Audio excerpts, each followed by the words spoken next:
With a little extra work, you can save lots of money when it comes to your future travel. And here to talk with me about that is Haley Tolitsky from Cook Capital. Haley, welcome. Hi, Bob. So it's great to have you back. You recently wrote an article about this very topic for Retirement Daily. And as usual, we're eager to have you walk us through it. Sounds great. Yeah, so as more and more people continue to get vaccinated and more states and countries begin to reopen, we have seen the demand for travel significantly increase, and also trip prices continue to go up as well. So I wanted to put together this article just to share a few very simple travel hacks. And all that means is sharing some easy strategies to save money when it comes to booking your next trip. I want to disclose, by no means am I an expert travel hacker. I'm just starting to dip my toes into this, but I share some really great resources in the article as well for you to check out if you're interested in doing more research. All right. So where do people start when it comes to hacking their travel trips? Yeah, absolutely. So before we even dive in, I really want to stress the importance of having a solid budget and savings in place before trying any of these strategies. Purchasing a trip is a really big expense, so you want to make sure that you understand your cash flow and you have the savings to do so before you dive into these different types of strategies. So if you're still understanding your budget and still working to build your savings, that's totally okay. Focus on that now and then come back to this article later on. Okay. All right. So assuming that everyone has their financial house in order, where to begin? Absolutely. So let's start with credit card rewards. There's a lot of different really great credit cards that allow you to earn travel rewards when you spend money on them.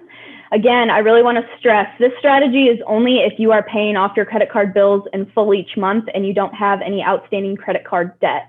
So you want to make sure first that you check your credit score. Credit Karma is a free resource you can use to ensure that you're going to get approved for the credit card that you apply for.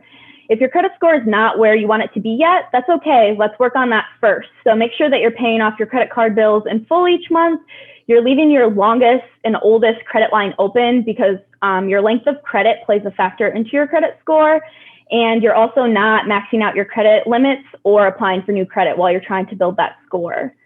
But if you've got all that taken care of, then you're ready to apply for a new line of credit and to do that research. So there's kind of two different types of credit card strategies. You can apply for a credit card directly with a specific company, such as an airline or hotel or cruise line, if you're really loyal to that brand. Otherwise, you can choose a card that just provides generic travel rewards points. And through those, you can, redeem those points for airline miles, hotel stays, and even cash back in some instances. So you want to think about what rewards are most important to you and then research a card that gives you those benefits. Yeah. Just as a question, many cards will offer you 50,000 mile or points by signing up for them. And some of them are obviously tied to an airline or hotel. That's a lot of points for some people if they're just starting out.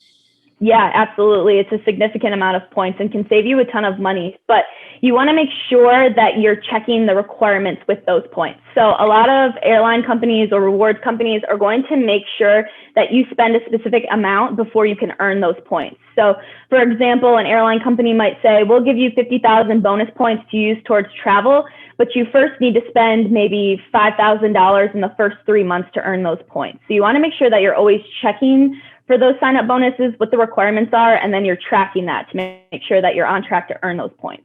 All right. So what other steps are there in the life of a travel hacker?